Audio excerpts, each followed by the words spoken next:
So hopefully everyone's got a drink that they will enjoy. So what we're going to do is we're going to do some savoring practice. Savoring practice is when we turn this mindful, present moment attention towards pleasant things in our life.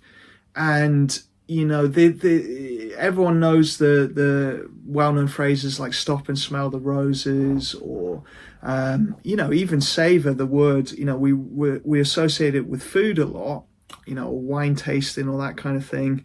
But we can savor anything in life in the same way. We bring our attention to something that is pleasant, and we notice the experience, the sensory experience, and how we feel in our body at the same time. And our mind kind of dances between what we're enjoying and what we're feeling, and has this sort of expansive awareness.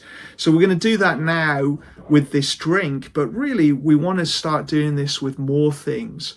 Now, the interesting thing is, when we are depressed or anxious even, we think, you can't do this. Like, we have this anhedonia, so we don't feel the same pleasant emotions from things we used to enjoy, or our mind is so busy. It's the equivalent. I like this analogy. If you're sat in a movie, about to watch your favorite movie, and then right next to you is this really loud, obnoxious person saying, "I don't think you're going to enjoy this. This is a terrible movie. You don't deserve to see this movie. You're not even listening to it. What's wrong with you?" If you had that person there, it'd be very hard to enjoy the movie. And so, this to me is a bit like depression, really, where there's either that internal critic, external critic, or really powerful sensations of shutdown and emotional pain and lethargy and lack of motivation. That's like that person in the cinema. And so we need to use our unhooking skills so that we can get a few seats away from them, so they're like a voice in the background, not as powerful, and then we can start to really focus on the film. And that's the thing we do with savoring. So on a good day, and when you're in a sort of in good well-being, you savor something and it just feels great. And actually people do this automatically all the time without even thinking about it. Either you or you'll know people in your life that sort of just do this intuitively, like they really just enjoy the simple pleasures. And you might have done this yourself on holidays and things like that, times of your life. But when we're depressed or anxious, the internal critic or worry or rumination or difficult thoughts get in the way, and it's tough. So this is where we really have to use all those diffusion and acceptance skills at the same time, and self-compassion at the same time as savoring, if our mind resists this. So that's just a bit of framing. Let's now practice it. So sitting comfortably and just putting that drink in front of you, and first of all, just taking it in with your eyes, actually just starting to appreciate the detail, the color, see if you can smell anything off it. Again, as I look into this cup, I can see there's almost a whole world. I mean, I've got a chamomile tea here. I'm a massive coffee fan, but it's a bit late in the day for coffee, so I'm on the chamomile tea now. There's just a whole world in there, really, when you look at it. And I can appreciate even that, just looking at it. So notice as you look at this drink, do you start to relax? Do you have any pleasant feelings in your body? And then pick up the drink, look at it a bit closer, smell it a bit more, or listen to it even. You can kind of hear the splashing maybe, or sometimes you can get a sense of sound even. We're really engaging with our senses. And then when you're ready, take a sip and be really focused and present with it, and at the same time feel in your body any pleasantness, any openness, any relaxation. Notice the detail of the flavor.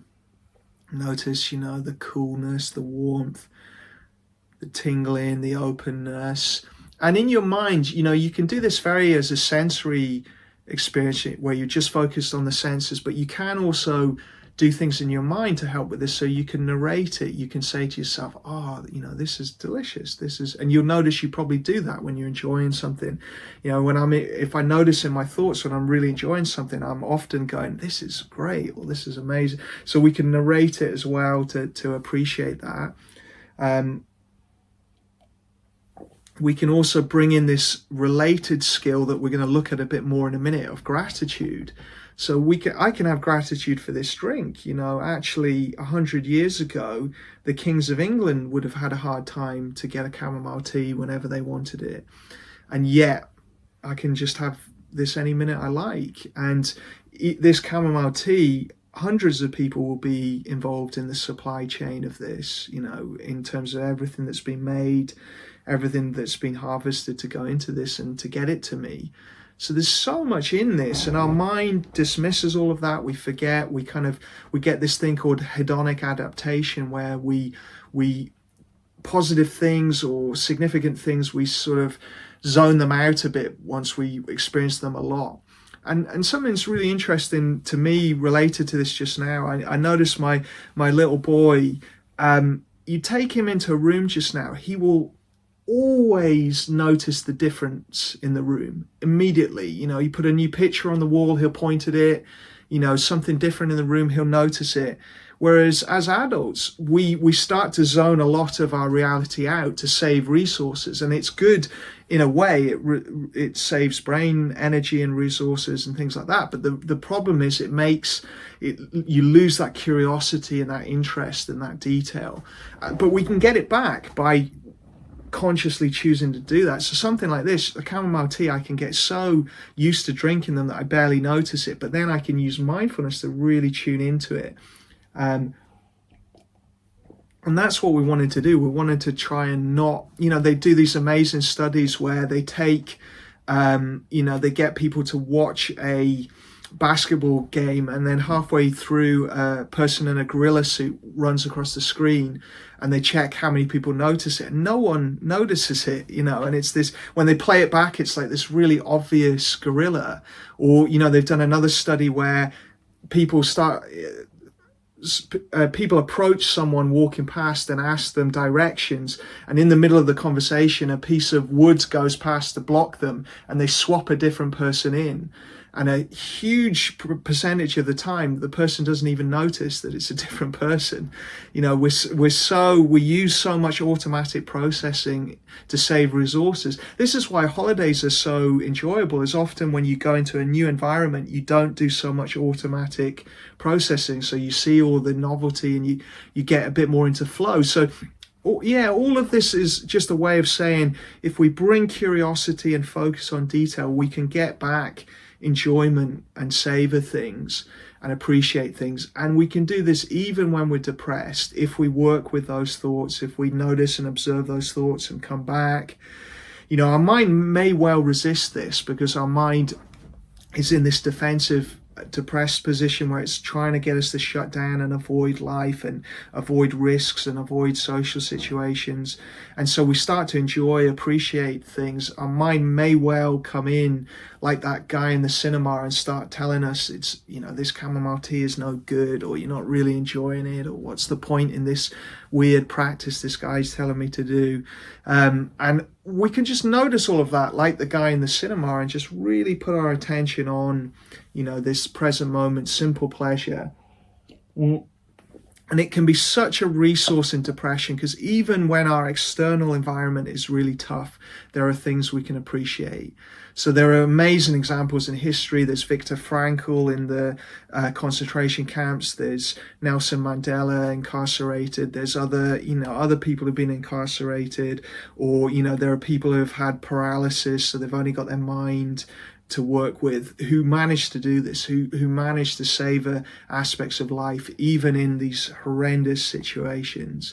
They savor human connection, or they savor engaging and learning and working with their mind, or they savor, little simple, the sun on their face. Nelson Mandela used to go outside and just savor the sun on his face when he was working and doing things. So if they can do that, in those situations, maybe little by little, if we don't listen to the critic, if we get distance from the critic that might say, oh, that's fine for them, they can do that, they were amazing people, you can't do that. Well, let's notice and name the critic, and then let's do that. Let's savor the little simple joys that we can and see what happens. Do it as an experiment, give it some time. So what I want to do is grab your notepad, and we're going to do a little bit of scheduling of savoring. So we're going to do a savoring schedule. So grab your notepad, and so we're Friday. We got the weekend coming up. Let's schedule 3 things each day that we're going to savor.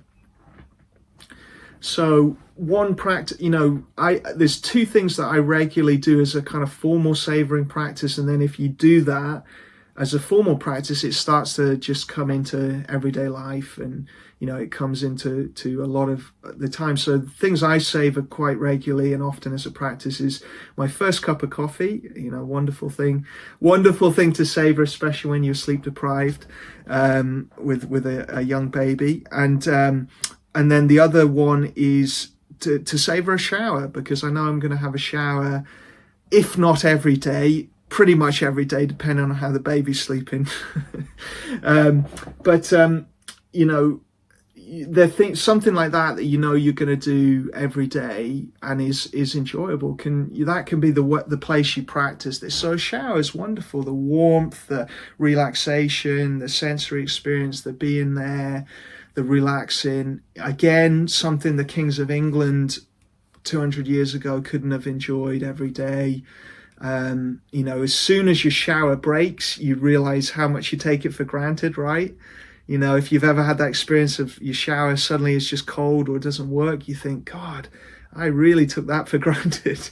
So that, something like that can be a great thing to savor. A cup of coffee, as soon as I haven't planned ahead and haven't bought coffee, I suddenly realize how much I miss it. So we want to kind of use that and savor these things. So what are you going to savor? Get that notepad and schedule 3 things. I'll give you some ideas, and then it'd be great to hear back what you think. So simple pleasures like food or a drink, time in nature, time outside. This is where we can link this into lifestyle habits that are very good for depression and anxiety. So that's what I'll do. I'll link it into that. So diet, Mediterranean diet is the simplest healthy diet to follow that is shown to have antidepressant benefits. They've done certain studies where it performs, really well as an antidepressant. You can get inflammation just from your diet, and inflammation is a big part of depression. So if we can improve our diet and then really savor eating, eating is a tough one when you're depressed and anxious, because sometimes you feel so nauseous, or you just don't feel hungry, or you don't get the pleasure from food anymore. So if that's the case, we want to try and still eat regular meals, eat smaller amounts, really healthy, really slow. Just see it as fuel maybe, or something to improve your mood. Because the problem is, if we have periods of time when we don't eat, and then we eat a lot of kind of sugary food or something else later, our body is in this stress response to food. So food could be a big thing to savor, and Mediterranean diet is the simplest one if you want to follow a kind of one that's going to be antidepressant. Exercise, another thing to savor. Can we at the very least get walking?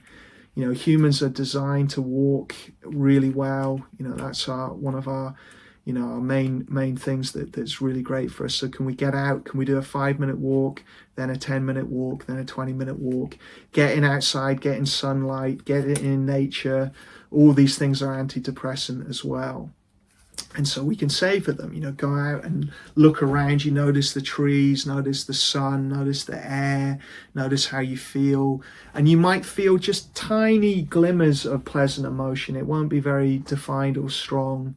And what I like to do is the gratitude walk, which is, as you're doing that, you also focus on gratitude. So in your mind, you say, I'm grateful for the trees I see because they're so beautiful, or I'm grateful for the wind on my face because it's refreshing, or I'm grateful for the chance to have this walk, that my legs are working reasonably well just now, and whatever you might express gratitude for.